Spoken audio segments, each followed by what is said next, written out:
Hey guys, welcome back to the channel. I'm Relics, and today we're going to go over episode 8 of season 7 of My Hero Academia. And if you guys have been with us since the beginning, you guys know that this has been another episode that is just phenomenal. Throughout the entire season, we have averaged around a rating of 7 out of 10 for most of the episodes. Never going below 5, which is average on my scale. Overall, this one's another good one. I won't tell you the rating till the end, like always. But just to throw it out there, again, this is a spoiler review. So if you guys have not seen the episode, please do not watch any further. I am going to show pictures and videos, like always. And so, there's your warning. Here's the hero of the episode, Shoto Todoroki. And as you guys have seen in the episode, the entire episode focused on him and his bond with his brother, specifically Dabi. So, let's start off with what the episode started with. It showed Dr. Garaki inside the prison. He was speaking to the guards outside the door, saying that there's fewer guards, so he knows that the war has started, and things are happening. So he was just I don't know why he was talking out loud. It was kind of interesting. I don't really know why. But he was talking out loud to the guard how Dabi specifically came to be, and how he came to be part of their group. And it was kind of interesting because that's kind of half the episode. Half the episode is background information, flashbacks and everything like that. And then the other half was actual action. Versus Dabi and Shoto. So it's kind of interesting. But yeah, Dr. Garaki basically explained how Dabi's power came to be. As you guys can see here in this picture, he is a very powerful fire user.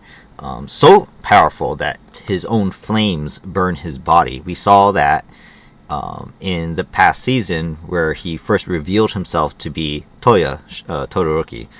And how in the past, when he was a child, he actually had, it made everyone believe that he killed himself. He burned himself alive.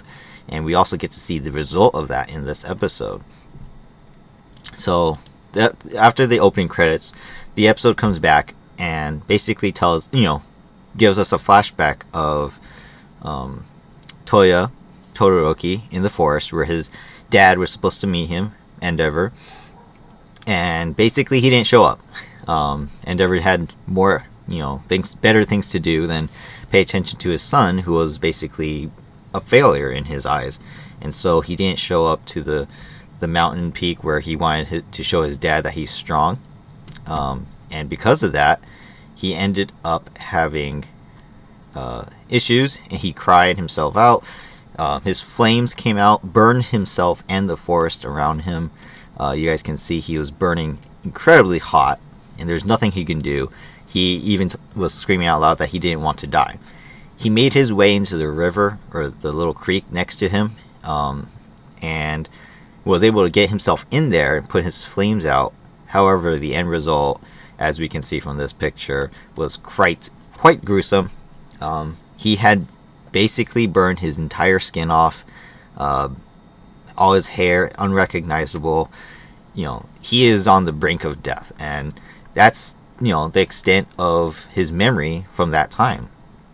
And then it skips ahead 3 years later. All of a sudden, he's healed, he's recovered.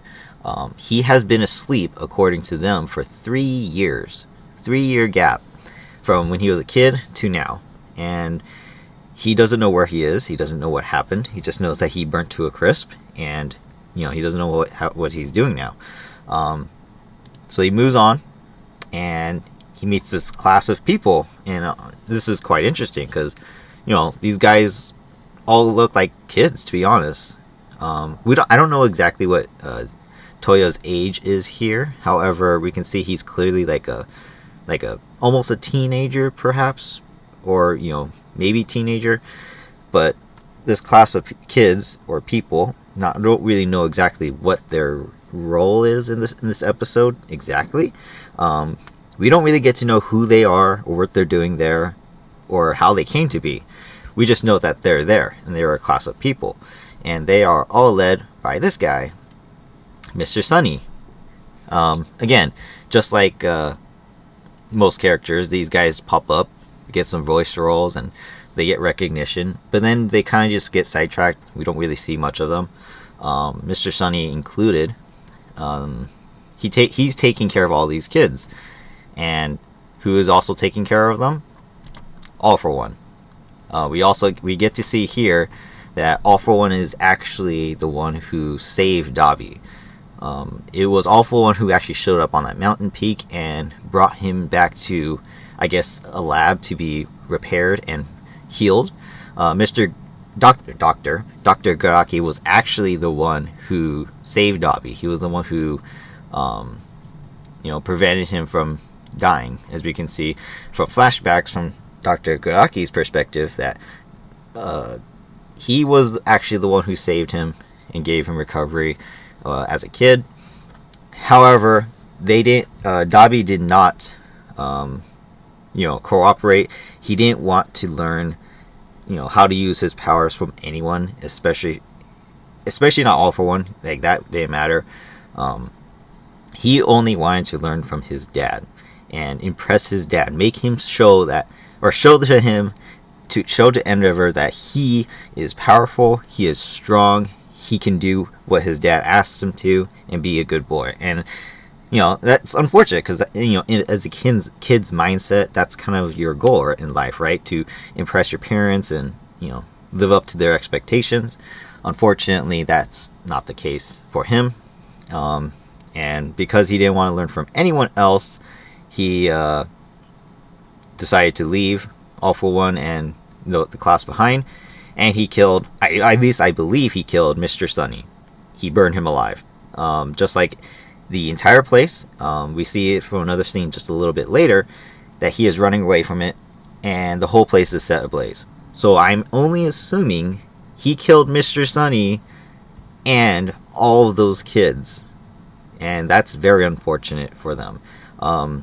That is a actually recurring theme in this episode, that Toya has to take punishment, per se, for the actions he's taken in his life.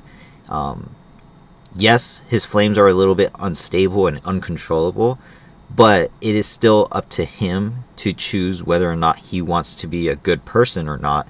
And he basically burned all these innocent people for no reason. Whether or not they were to be innocent or not, because again, Mr. Sunny is in line with All for One apparently. I don't know if that's like a actual, he is part of his group, or is it just a daycare type center place? I don't know. We didn't get really much information about it, but either way, they're all dead, and that's very unfortunate for everyone involved. Everyone died, and I thought Mr. Sunny was a cool looking character. I mean, sunny face, happy, very pleasant voice. Few roles or a few sentences for his role, but I thought he did a great job, by the way. But yeah, then it flashes forward rather, I should say, to Shoto and Toya and Dabi. I'm going to try to be specific. Toya, Todoroki, or Dabi. I'm going to try to be specific in the right moments. Flash forward to them. They are battling it out, obviously, during the war in present day. And Dabi continues to talk about the past and what happened after the flames of that night. And he even says that he actually did return home after that 3-year gap. And we get to see here that he goes back home. He enters the house freely. I guess in Japan they don't lock their doors or something. I don't know. He just enters the house, and in a room where Shoto is being beat up by Endeavor, their father, he sees that nothing has changed. His death didn't matter.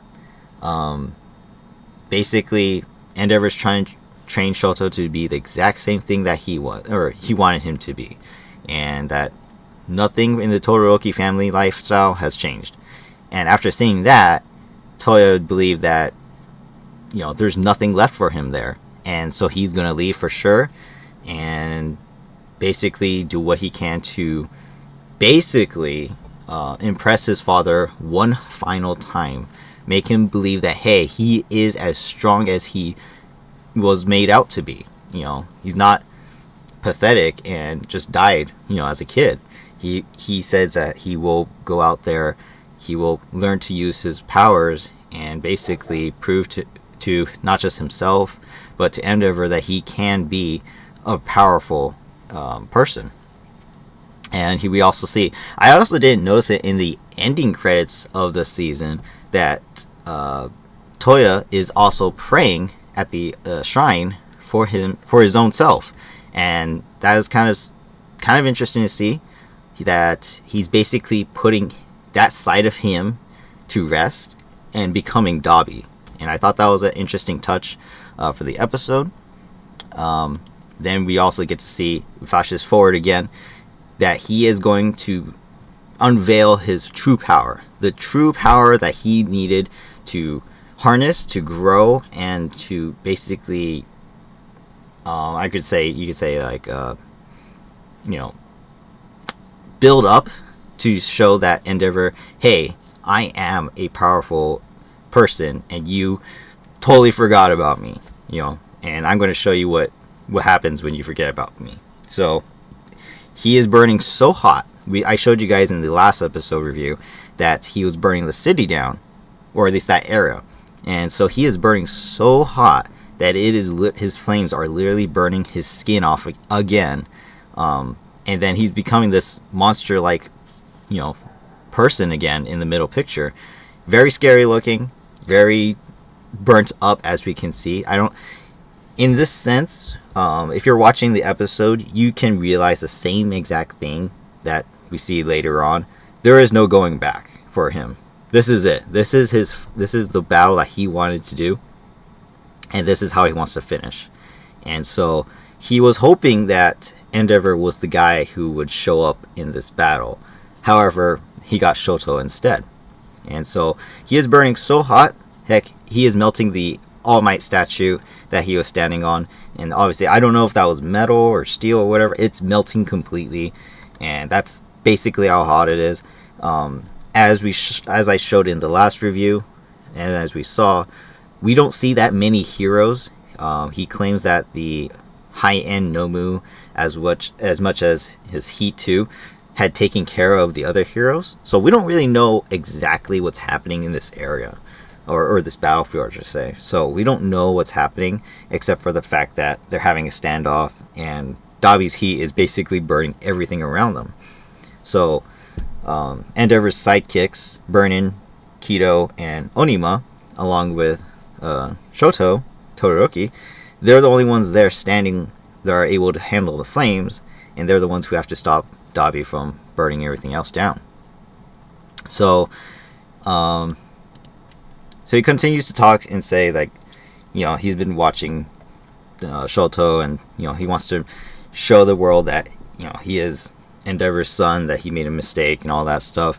He even copies his moves. He produces Hell Spider, and the sidekicks are prepared to block and deflect and protect Shoto as he's preparing a special move. We don't know what the special move is yet, but we've been seeing him develop it in the past couple episodes back at UA, and we are finally able to see what that is in this episode. So yeah, Hellspire, and then we get to see that Endeavor's move, Hellspire, is basically a stream of flames that can attack multiple targets. And we see here in this little quick scene that there are other people. I don't know if they're all heroes or if there's a few villains. We don't really get the idea of that, but they do recognize that this is Endeavor's move, and they question, is this Endeavor? They don't know. Basically, it is so hot, it is dangerous. No one can withstand the heat except for the 4 in the bottom left picture. And even though Ingenium is there, he's not really taking part in this battle. He's just kind of on the sideline. So that doesn't matter anymore as well. And then basically what leads up to the next point is this Hell Spider move was not just a distraction for the heroes, but in a way to, I guess you can say, back off the other guys in the right side of the screen, not giving them a chance to do anything. With this move, Dabi gets behind Shoto and, basically gets a good hit in, and he starts beating crap out of him. Like, it is just straight up, like, he is beating the crap out of him. His face is bloody. Shoto can't do anything at all to resist, and his special move is no longer, like, very prominent. He needed to charge it up. He said he was ready for whatever it is, whatever his special move was. He said it's ready. However, Dabi still has all the power. He has the speed, and he's beating them up. And then he tries to finish Shoto off with another one of Endeavor's moves, Jet Burn. And that leads to this really, really amazing scene where he uses the Jet Burn attack and sends Shoto flying through the sky and into a building. And under normal circumstances, this person should be dead. Let's be honest, Shoto should have died from that. This is a solid building. It's not, he didn't go through it, through glass or anything. He went into the building and left a dent. And, that's the only part about, these kind of anime. A little unrealistic, whereas there's some other realistic situations, like, even if they're just kidding around, if you stub your toe kind of thing, it hurts. And I think getting tossed by a super fire powered, move, I would think that would hurt a lot. And so, unfortunately, little inconsistency there. But Shoto survives, and he becomes this beacon of light inside the building. And I thought, okay, unrealistic aside, that is actually really cool. Really, really cool. I really thought this was a real shining moment. You can see both his the light that he was shining on his chest the entire episode so far is shining through the smoke. As I said, a beacon of light, a light of hope, and I thought it was really cool. This power, apparently, that Shoto is storing up, is allowing him to be able to cool off Dabi's hand, or his flames per se, his quirk.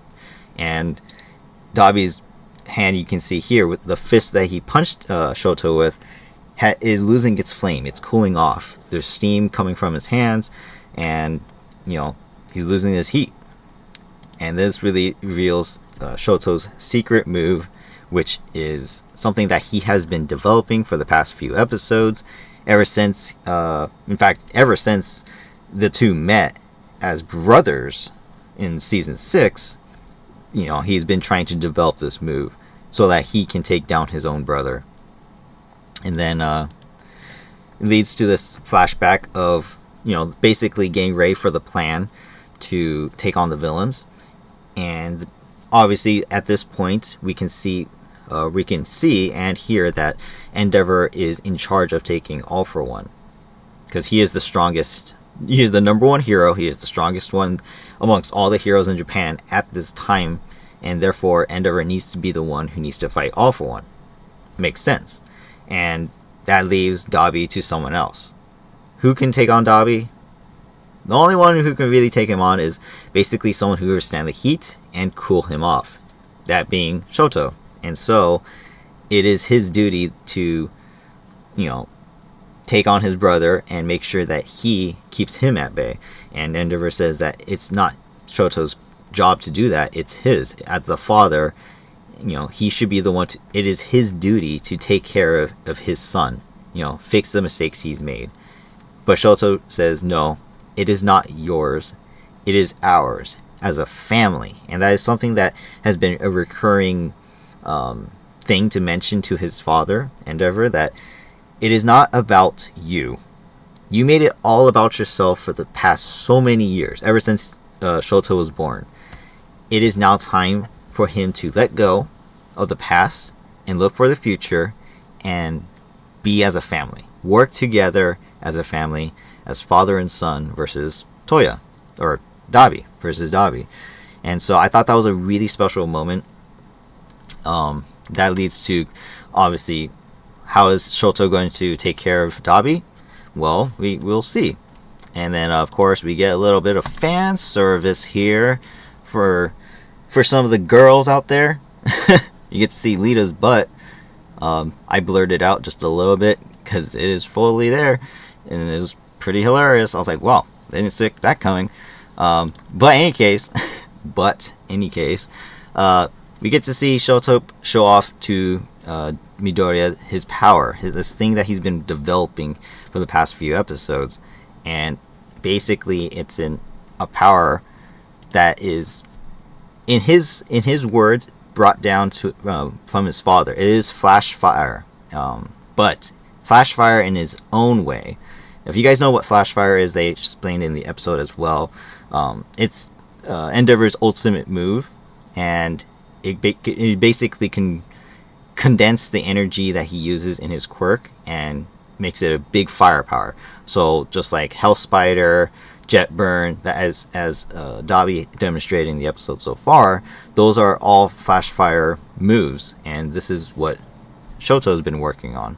And we get to see here that, as Denki is showing off, you can touch this flame, but it won't burn you. It is not hot whatsoever. It is neither hot nor cold. And as we know, Shoto is half hot, half cold.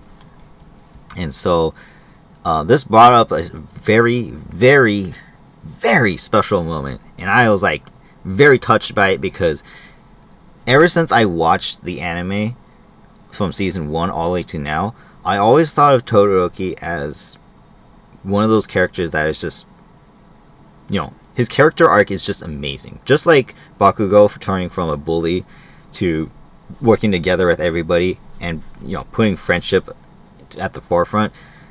Shoto's the same way, in a sense. He was this guy who thought he has to do everything by himself. He has to live for himself and just, be as strong as he can with his ice side, not his fire. And then, of course, going on to using his powers to do all kinds of good stuff, right? And learning to use both fire and ice equally. Well, back in, what was it, season 1 or 2? I forget exactly which season it was. When they're trying to compete against each other, Deku and Shoto fought against one another. And in that fight, Deku was going to win until he told Todoroki that it's your power, isn't it? So he should use it. It's not someone else's. It's his power. It's his life. He should do what he should with his life on his own, not what someone else tells him to. And it took all this time to have him say thank you to Midoriya and tell him that it is his power. It is not his father's. It is not his siblings. It is not someone else's power. It is his power. And he thanked Midoriya in that moment for what he said in the past. And this gives me a lot of Naruto vibes. Todoroki reminds me a lot like Neji Hyuga, and how he's kind of just this upset guy, no friends, doesn't really care about anyone else, but is very strong, one of the best in the class. And then he fights the main character, just like Neji fights Naruto. Todoroki fought Deku, and the words that the main character says changed his ways, and he got to see the light that is being a better person. And I don't know, I just really compare the two equally. I think of Neji or I think of Todoroki as Neji, or at least the character, and that they are one and the same. They are characters who develop gradually over time and remain constantly one of the better characters. And it's not like they're overpowered or anything, but they are always at the forefront. They are the ones who will protect their friends and be able to do what needs to be done in order to, stay relevant in the story. And in this moment, I was like, oh my god, it's the complete circle, which was also a kind of a foreshadowing for me, because I was like, does this mean he's going to die? Because I don't know we don't know what this power really entails at this point. And so for all I know, Todoroki could die. So that was something special. I'm really happy that he thanked Midoriya, though. So we move on, and he flashes forward again. we get to see the fully unleashed power of the Flashfire Fist here in his form. It is his power. And he first unleashes his power against Dabi and in a move called Icebound Crash, Cold Flames, Pale Blade. Like, I don't know where he got these names from, but they're cool as hell. And he unleashes his full Flashfire Fist power versus Dabi, which deals a pretty good blow to him. You can see that he's cooling off and he's taking damage, and Dabi can't do anything to stop it. Unfortunately, it's not enough to put him out. And because he wastes all the energy out, because Shoto wastes all his energy out in that one blow, he says it went out. His power has gone out. He has to start over again. He has to charge it. And that's the only problem with this move, is it requires a lot of energy. And so, unfortunately, during this time that his power is no longer there, he cannot cool Dabi off anymore. Dabi unleashes a tsunami of flames, basically, towards Shoto. And in this moment, it's like, uh-oh, he's kind of in trouble. What's going to happen? And then the sidekicks come in. So, Endeavor's sidekicks, who have been pretty much just defending him this whole time from the heat, jump in the way of the flames and take the brunt of the hits. First Kido, and then Onima, and then Burnin. They all fell. All three of them. I don't know if they're dead, but the way they sacrificed themselves to protect Shoto and the way they went down, I would assume they are probably dead or dying. Again, as I've mentioned in past videos, we need to see some adversity from the heroes, and I think this is one of those moments where, hey, I think this is the time that we may have some losses. And I do like Burnin. I think she's a cool character. She's a great sidekick to Endeavor, and I think this would be one of those great moments where these guys all died in a heroic act which got them killed, all for the greater good. And because of that, the Flashfire Fist returns, and in a short time, by the way, no less, which is a little disappointing. But again, consistency doesn't seem to be the theme in this season per se. But the Flashfire Fist returns, and Todoroki basically is trying to remind himself what he's fighting for, and that this is his power, this is his thing, this is his moment. And he reminisces about his family and how the blood and his past from greed, that doesn't matter. That kept him from being someone he wanted to be. And by looking forward, he thought everyone else had moved ahead of him. But in the end, they were always right there. And it comes into this frame of Class 1A. Again, friendship is strong, and I have no problems with the power of friendship, which is a very recurring theme in anime, especially anime with powers. However, I think it did it really well here, where the power of friendship didn't really, start up his power. It didn't just give him, infinite power to take on Dabi. It just inspired him. It's been something that's been growing out through an entire anime so far, and I think it's really special. His bond with his classmates has made him stronger because he was not left behind, and he made it straight up mentioned that Class A didn't leave anyone behind. And we also get to see this picture of when Midoriya came back.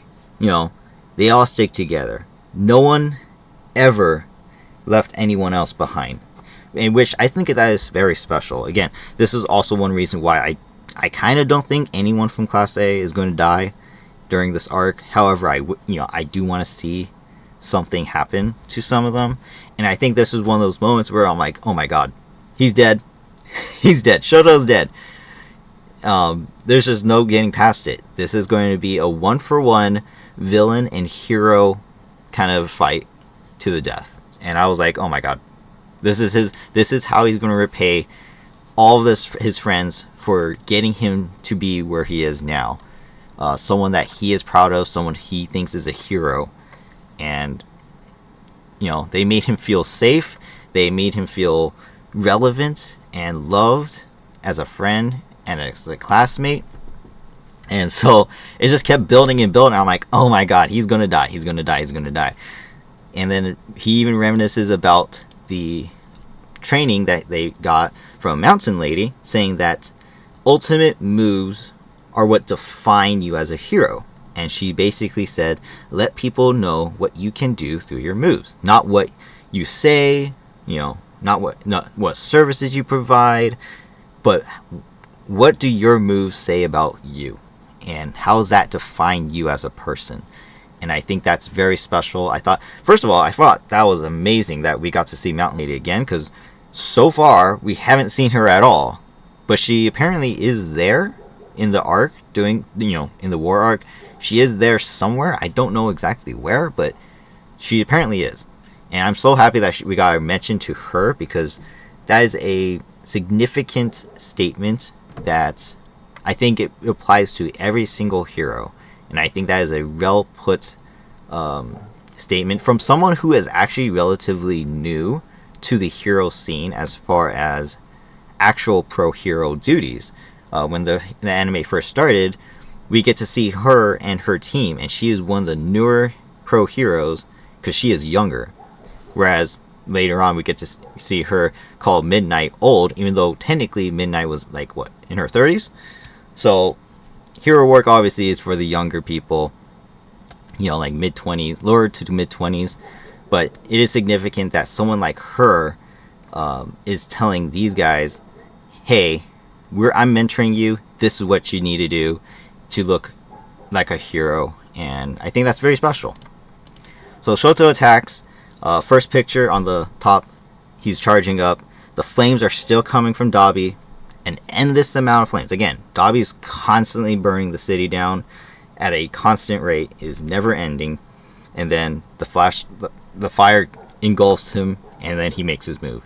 Just like in the last episode, where Deku left the aquarium, he sped off, right? He created this big tidal wave in the ocean. I think that was kind of the similar look for Shoto here as well in the bottom right picture, and I thought that was very, very well designed as far as connecting the two episodes. Both are charging to their destiny, you can say. Deku is going obviously to Shigaraki, and Shoto is obviously charging towards Dabi. So I thought that was really special, which then led into his attack, which directly hits Dabi in the stomach.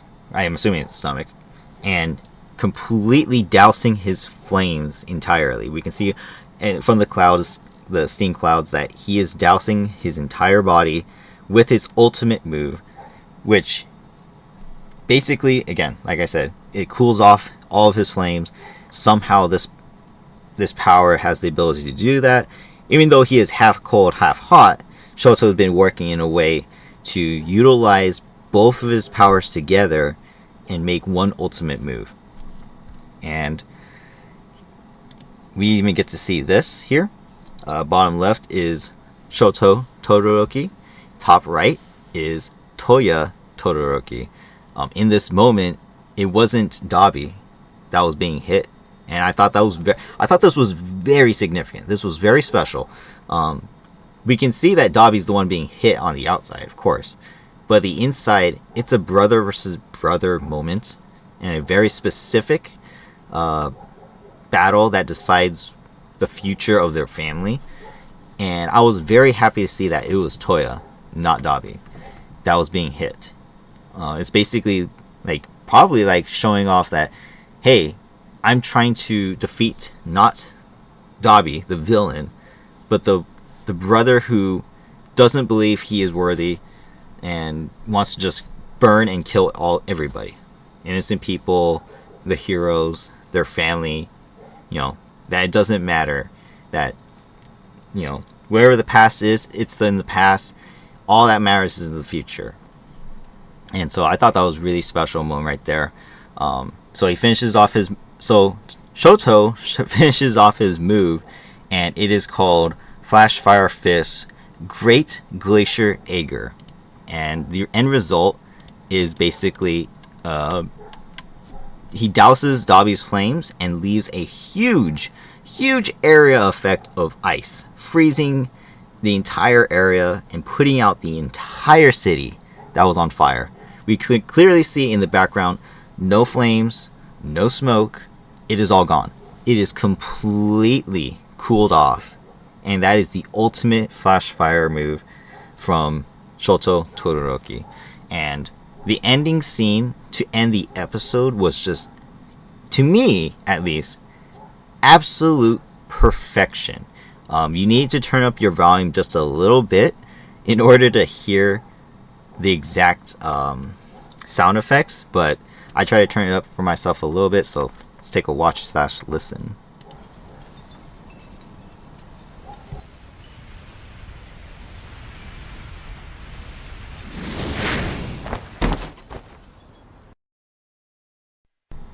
So, you guys heard that?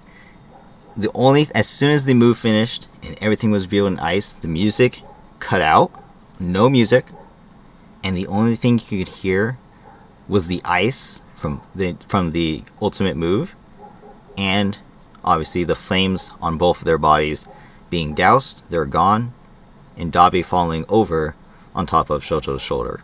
You guys can see in the picture of Dabi as well, he is frozen, at least from his ankles up to his torso. It must be frozen, and I'm guessing he's defeated.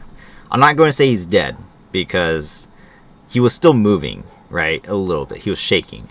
But I don't think he's dead. I think the end result is he's going to be kept in prison or something. Maybe in the future, it's one of those, I can change you, brother. Just take my hand kind of thing, right? The power of love, right? But at the same time, I was a little disappointed that's where the episode ended. First of all, because of all the flashbacks, I felt this episode went by so fast. Like, probably the fastest episode we've had so far, even though it was still 23 minutes.